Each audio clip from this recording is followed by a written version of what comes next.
Right, it's 8 a.m. Thursday, April 20th, and I call to order the Human Relations Committee meeting. And I believe we don't have any remote participation. So we'll move on to a roll call. Member Martin. I'm sorry, I can't hear you. Roll call. Member Yes. Martin. And I Chairman still want to be able Ivan to hear, Sewell. Arden. Chair Sewell. Here. Thank you. We have quorum for this meeting. All right. Do we have any members of the public present?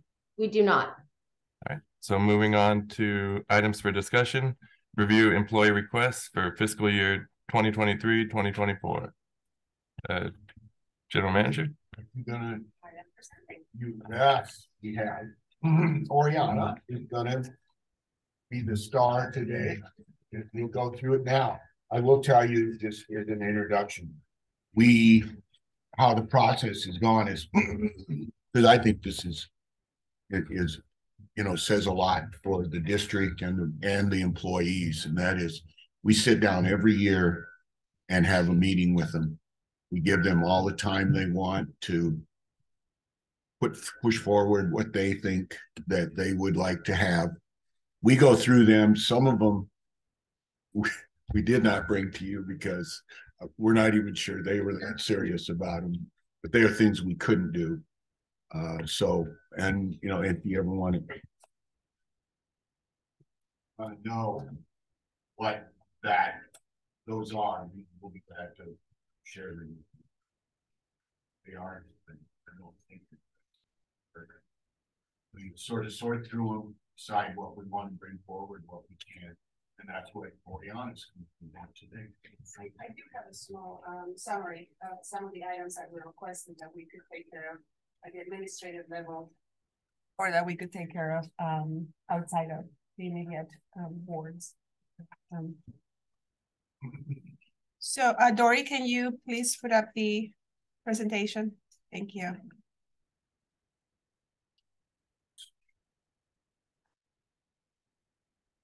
So as General Manager Wallum was noting, employees are not represented by a union.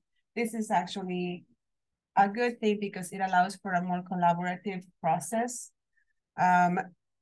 Incidentally, this process has been followed for 20+ years, where we always want to hear what our employees want, what our employees are seeing other agencies may be getting. And as part of the budget process, because some of the benefits do impact the budget.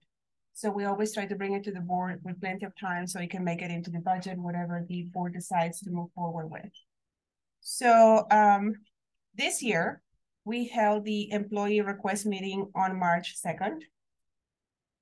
We evaluated requests, the senior management staff and I evaluated requests March 13th and again April 5th. We had to go back and do some comparative research to see what other agencies were doing in regards to some of the items. And here we are, April 20, with the Human Relations Committee. Typically, the present board members report out to the rest of the board. I noted that our May 11th workshop meeting has been canceled, so we only have the May 15th meeting. I'm not sure how that is going to impact. Now we move forward. Next slide, please. Thank you.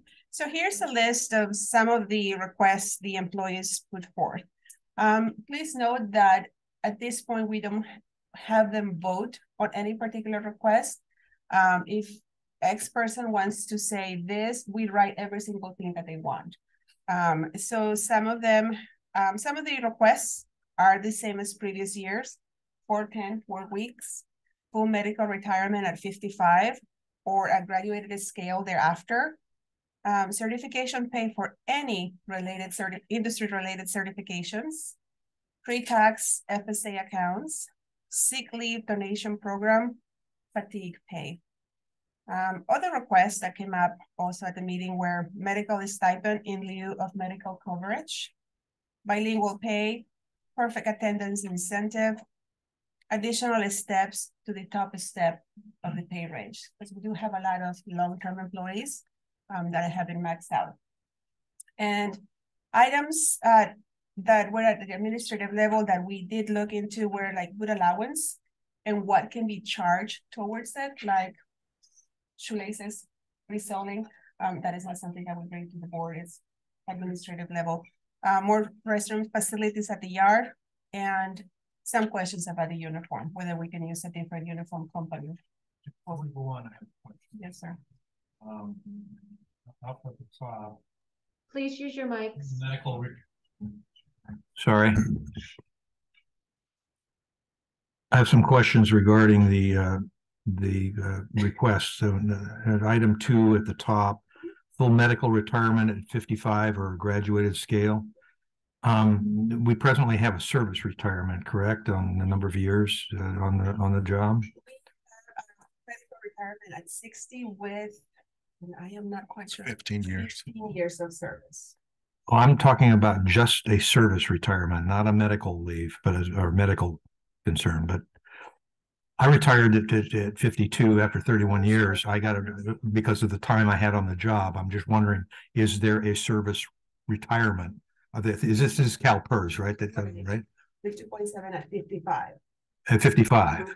Okay. And how did? That's the numbers. For class, Correct. yeah. Okay. And how would that compare with the full medical retirement at 55 or graduated scale? I mean, So right now, they are able to retire with full medical at 60. okay. At 55, they are able to retire with 50% medical coverage. So we pay half, the employee pays half. They are asking, well, not they, but one of the requests was, can we get 100% at 55? Oh, I see. Okay. And this only goes to 65. Correct, once Medicare becomes effective. Okay, so we're really talking about medical insurance. Yeah, and they're not. I was thinking in terms of an injury on the job or something like that they get, Correct. because it just says full medical retirement at 55. What does that mean? I mean, okay, it's talking about insurance. All right. Yes, you're correct. Sure. Yes, thank you for clarifying. Yes. Next slide, please.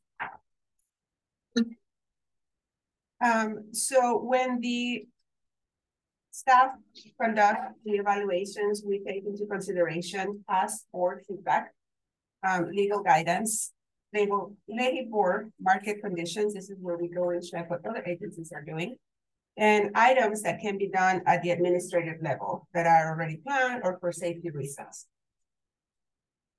Next slide. So today we bring to the committee only 3 items that we're seeking your guidance on. One of them is the cost of living adjustment.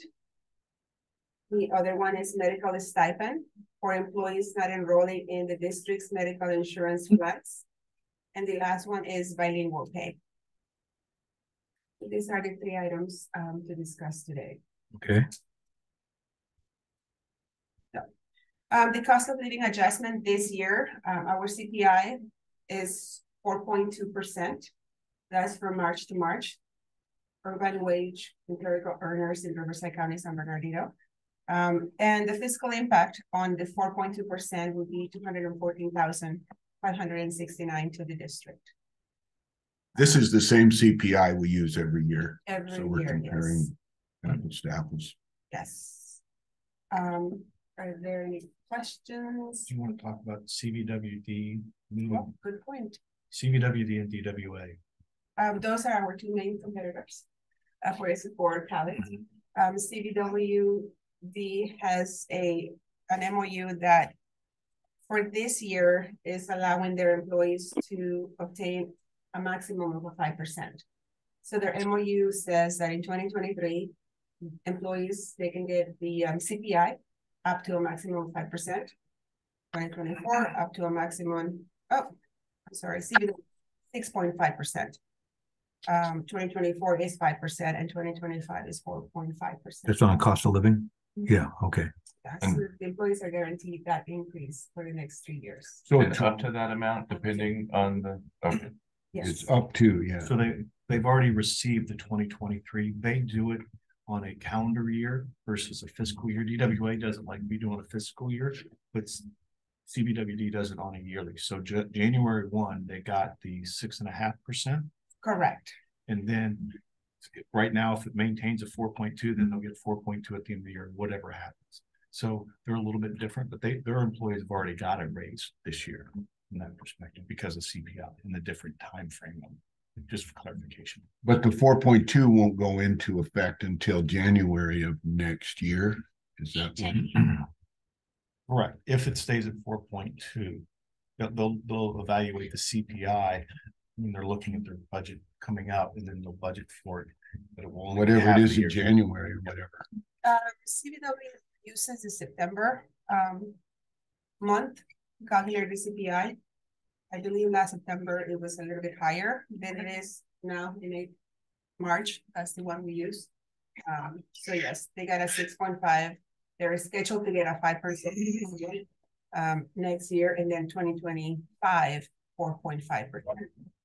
DWA last year they received a 4.1. This year they are scheduled to get a maximum 5% too, and in 2023 they're also scheduled to get a 5% maximum. So when we did the class and comp last year, one of the things we got right before the board meeting was what DWA was taking as a CPI number for their increase for this fiscal year.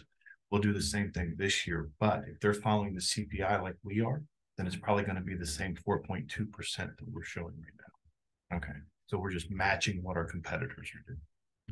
And the reasoning I would assume for that, because I went through it myself years ago in Santa Monica, was we were basically a training ground for other law enforcement agencies. As soon as they passed probation, then they became a lateral transfer, and they could transfer it to any other agency for more money.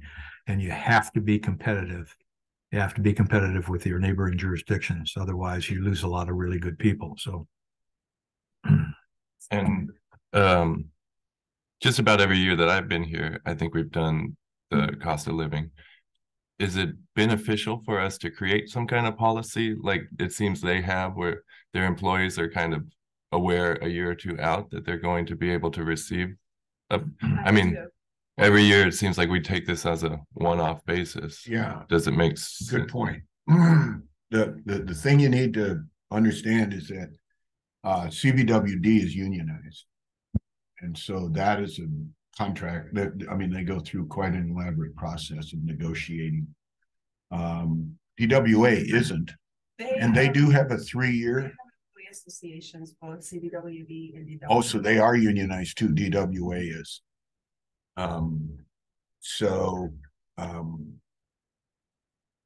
You know, that's the comparison, but those are the people that we compete with. And to your point, Chairman, so the employees never request anything above CPI. So it's always, you know, whatever the CPI is, what they're requesting, just to be in the, you know, in line with the market and what other agencies are doing. But I think you've asked the right question, because historically the employees ask for CPI and the board allows it. So you could make that a policy decision and put that as part of our just normal process, that we add that every single year. Because when do they determine those max percentages? A year out or 2 years out? They negotiated, because one of them was in 2021. Depends on when they negotiate. Right, they typically have 3-year contracts. That's why we know what they are for the next 3 years, because both organizations just went through a negotiation period with their unions. And then they find out the CPI the same time we do, based on federal government's release of those numbers. And they do put a maximum, so even if the CPI is 10%, they do max out at whatever. That was one thing I was gonna it'd be interesting to see what their numbers were for like 2020 and the years where it was like a 9. Did they cap at 6%? They capped at 5, but what they did is they added up 2 different 5% increases. So I think it was like a December or November meeting 2 years ago where they said 5%, and then they did 5% the next year, which was not part of their MOUs at the time. So that board made a conscious decision that they increased for their employees. not to get ahead of myself, but I think for what was requested, the items here are very reasonable. So, do you have any more on cost of living, or do you want to? No, I'm fine with cost of living. The next item is the medical stipend for employees not enrolling in the district's medical insurance plan. So currently, we contract our medical benefits with Aqua JPIA, and they have an incentive plan that allows the district to save 4%. It's like a discount, 4% discount. However, to get that discount, we have to enroll every single employee in the plan. And sometimes employees have other coverage outside of their own work, and they would like to decline. And we cannot have them decline, we have to make them enroll. So it's a little bit hard sometimes on the employee having to take an insurance that they don't want. And the way insurance law works, the insurance that is provided by the employee's employer becomes the primary. Mm-hmm. So now the other insurance that they love, they can use it as a backup to be double insured, but ours becomes their primary. So it really, some employees don't like that. So we are asking the board to allow us to provide a stipend to the employees. So if the employee declines insurance, which by the way would cost us anywhere between $800 and $1,000 for one employee, if we split and give them the $500, we'll be saving some money, and the employee is not mandated to take our insurance. Because we would lose the 4% discount, we would need 4 employees taking this stipend, and that would allow us to break even.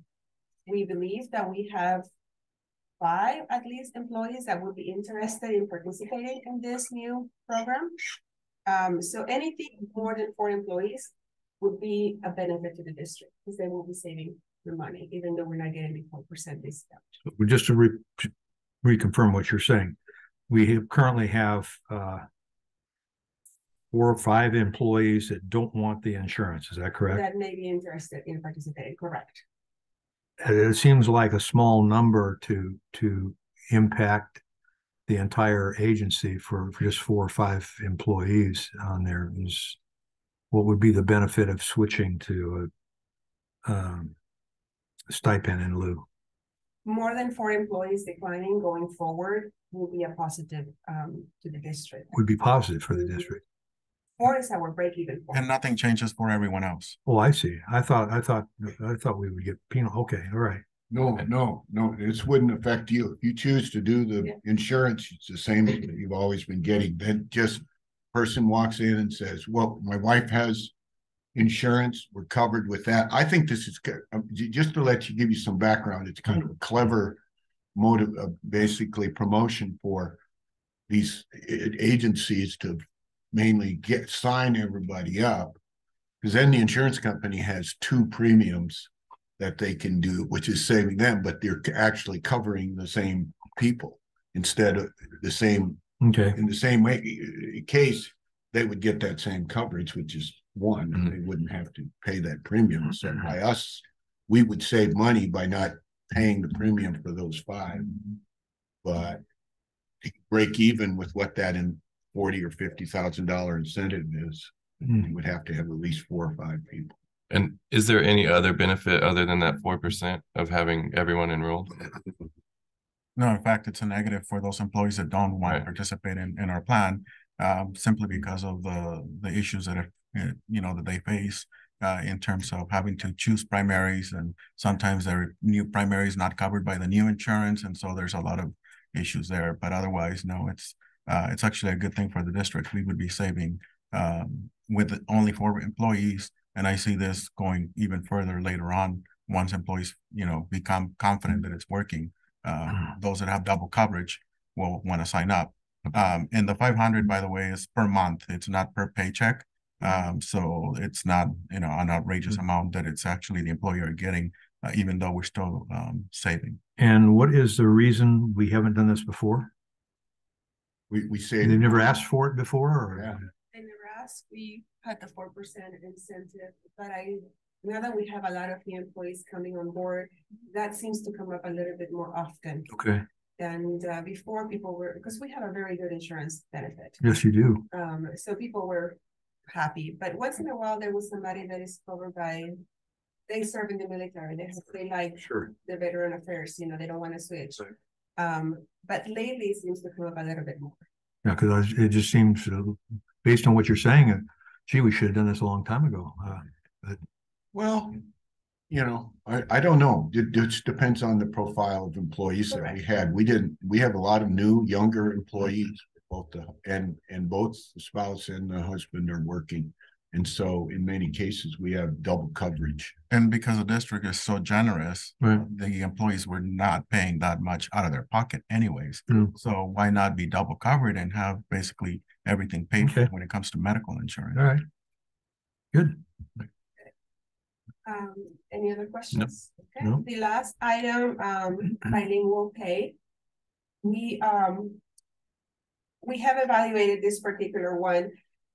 It's not so much for the verbal speaking to customers in, let's say, Spanish, but it's more for the review of translations. Currently, sometimes we send out our letter insert that is in Spanish. I see. Mm. We send it out to a third party to translate, but somebody has to review it. So the third party brings it back to us. There is very few people. Arturo actually has been doing the checking, but Arturo is swamped.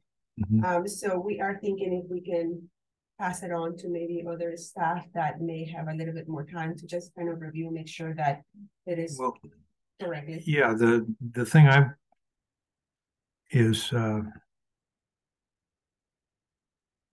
I took 3 years of Spanish in high school, and it became very apparent to me that the Spanish I was learning in high school did not address what the reason I took it. The reason I took it was because I went to Mexico a lot. I wanted to be able to convert. They were teaching Castilian Spanish, which is entirely different. And first of all, do we know in the last census how many of our population in our jurisdiction is Spanish speaking? I don't know that. Approximately, do we know? I heard estimates anywhere from 40 to 60%. That would Seems about actually, right. that seems about right Yeah. with the number of customers that we get. Exactly. That are Spanish speaking. And Yeah. only Spanish. Yeah, probably only Spanish might be a little bit less than that, but yeah, it would help us to have some motivation. And you can have an employee,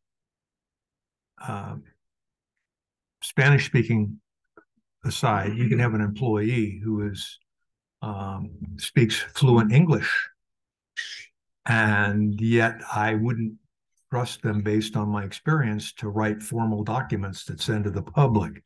What kind of criteria are we going to use for them somebody comes on who may speak Spanish fluently to be able to translate documents in there, because I may want to use them for my campaign material.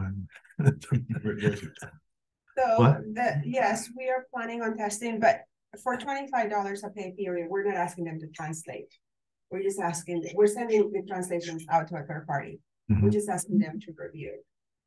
Okay. And even $25 seems to be more on the low side. That seems to be more of a verbal stipend, but we want to start somewhere. Well, I agree. It's a valuable thing to have, just on the basis of being able to accommodate our customers when a service guy's digging trenches in the field, and you may have a Spanish speaker come up and ask what they're doing, or are you shutting my water off?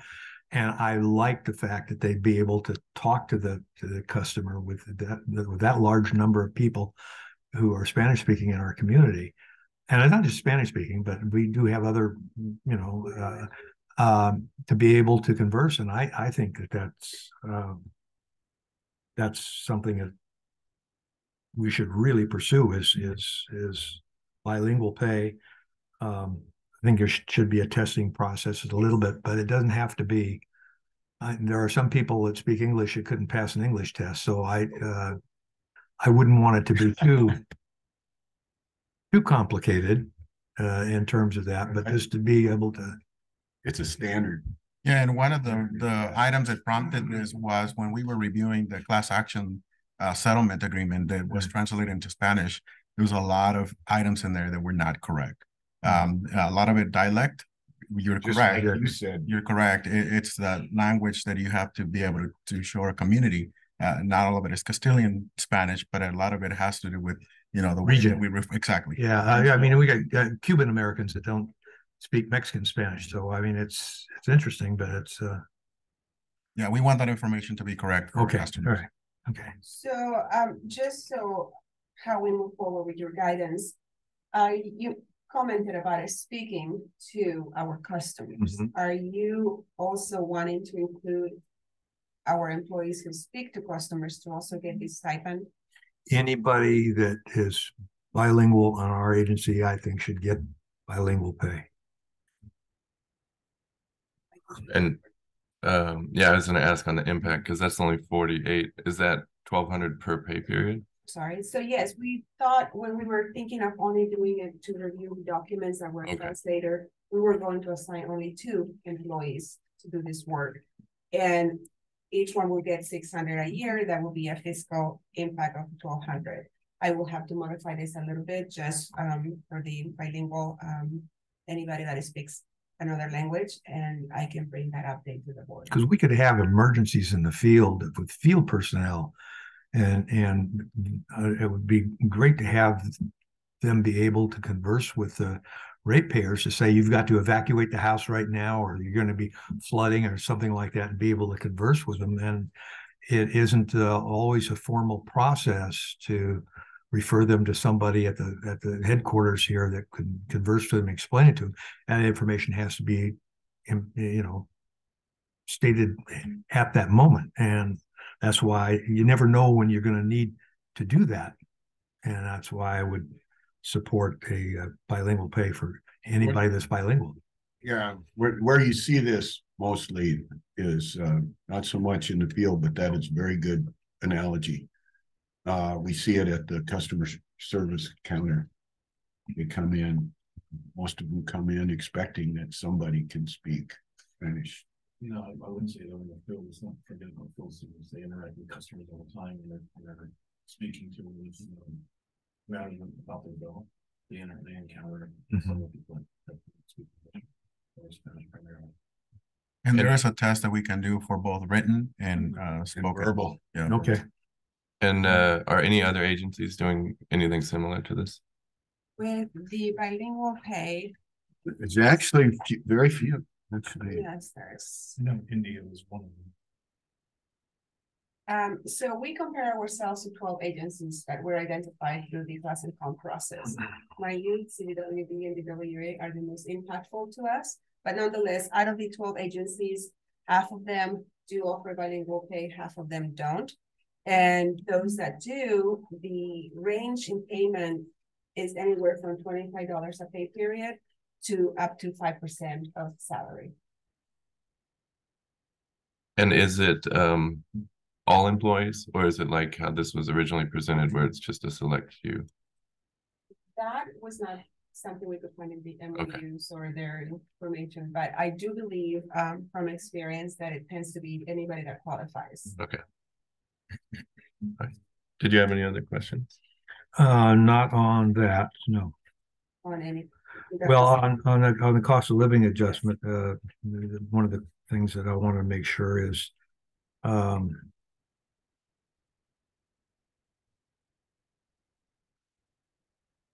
never mind. Of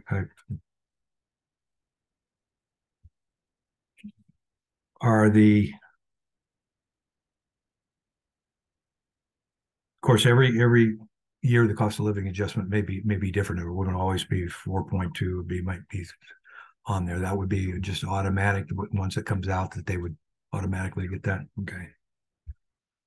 Yeah, and just like Chairman Sewell was talking about it, we have a policy. A lot of these other agencies, what they say is a limit up to. So if the CPI is 10%, but they've only allowed for 5%, then the employees get 5%, knowing the next year eventually it catches up. But at that rate, you know, at least the employees are not are getting something based on the market. Is that your plan here? That if this is a maximum 4.2%, and then if it's more than the cost of living is more than that, we'll make the adjustment the following year. I mean, Not necessarily. It's basically as long as the policy would be pretty clear as to what that is.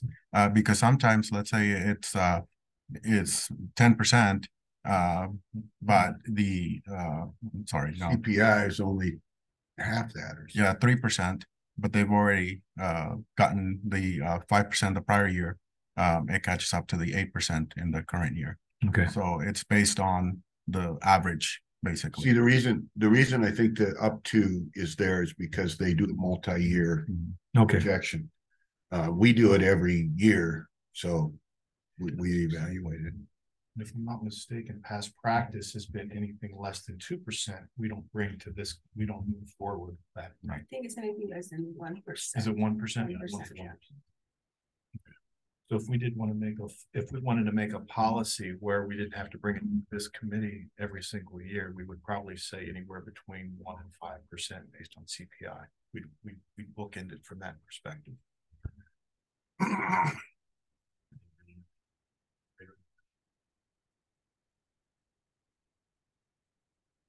No, I was just. If we were to Yeah, create past a policy. practice. Danny, just for, you realize your comments are not being picked up on a microphone on there, if you might want to, Sorry about that. yeah. It was more of a clarification question. Okay. Amazing. But that's just a potential if we were to create a If policy. we were to create that policy, yes. And originally I was leaning more towards creating a policy, but I almost think it's nice. Our employees know that every year we're going to have this meeting and it's something we consider. So I think it. We also just coming off of very comprehensive class comp study, so we're pretty comfortable that we're pretty much in the range, but we don't want to fall behind immediately. And with the inflation that it's been happening this year, you know, just strangely enough, that's what happened, but it is coming down. Right. And especially CBWD and DWA being. They're doing a September and they're predicting a recession this fall. You know, that CPI might be a lot less. To your point, Hardin, the CPI in January was 10%. Yeah. Compared to March. Significant. 4.2%. Right. Okay, and just one other question on there, the bilingual pay, are we all on the same page that it should be for everybody or just limited? Everybody that speaks. Okay, all If right. that's your guidance. That's how. That's what I would say, because you never know under what circumstances you're going to need it. And I'd rather have somebody out in the field, and it may, like you say, it may not happen too often in the field, but you know, when it does, it could be important that they speak the language, and that, and I think that really goes over well with our customers too, who might be, you know, Spanish speaking and stuff, to know that we care enough and that we're willing to speak Spanish to them, speak their language. And Archer, we thought it would be the right thing to do. That's why we brought it forward. But if we go too far, it's gonna cost more than you think. but that's something you could provide that. I think it's worth it. And Arturo mentioned that there would be a test. It wouldn't just be a. Well, I don't think that somebody who doesn't speak the language is going to go to the effort to learn Spanish for $25 a month. I mean, I think.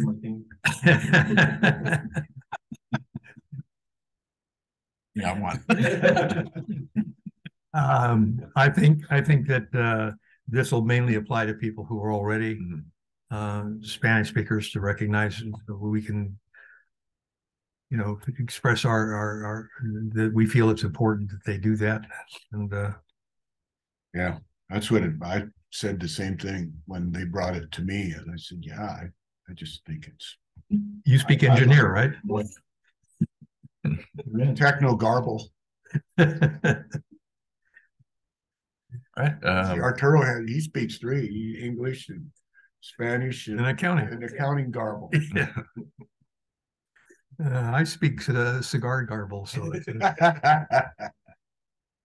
Right. Well, I think that's all, unless you No, have Pretty anything. reasonable, I think. Yeah. No, So typically, we're looking at how it works in the past, so I'm prepared. The board members report out to the rest of the committee. And Rest of the board. the It rest of should the be board, you, sorry. or no, it'd be Ivan that would Yeah. make the report. And I can prepare a staff report with your guidance. And then the board can vote on what they want to move forward. Okay. For the next board meeting. And I would be comfortable just moving forward, all three. Me too. I think that these are very reasonable requests and I want to. you know, I just want to point out, and I've said it before on there, but I can't emphasize this enough. You go down that hallway and look at the plaques on the wall. That isn't any of the board's doing, and it is a result of the effort and the planning and the workmanship of the people who work here, so I'm very, very happy with supporting all three of these. And one last thing that I wanted to clarify on the medical stipend is, we will be requiring the employees that want to go on that route to show proof of insurance, because we are required Okay. to have insurance for our employees. And how often would we, because they could have insurance one month and not the next month. That's gonna be on a yearly basis. Okay, according- every year, okay, That's all we're required. okay. Okay, and then I know you mentioned that our study session meeting is canceled for next month. Is this something we could send electronically to the other members of the board so they could digest it, and if I'm they have fine any with that. questions, reach out prior to that Monday Then we meeting, could vote for that during the regular meeting, but to just give it to them ahead of time? right? I can Okay, make the presentation today part of the packet, and then it'll be available to the public as well as the board. Okay, well, yeah, the meeting will be, however, the one thing that is left to be adjusted and will be different than what you see here is that lingual pay. Yes. So we would need to get that change in front of Okay, the board earlier. and do we have a rough idea of how many we think employees? I think it's gonna be around 25 employees. So that's Yeah. 15,000 a year, 25 times 400. 600. 15,000 It's 25 each month, right? per pay period, For pay Oh, for period. pay. so 15,000. That roughly. I mean, I'm still comfortable. yes, I Recommending. am too. All right, director's comments? Anything further? No, nothing other than what we've already discussed, so I'm good.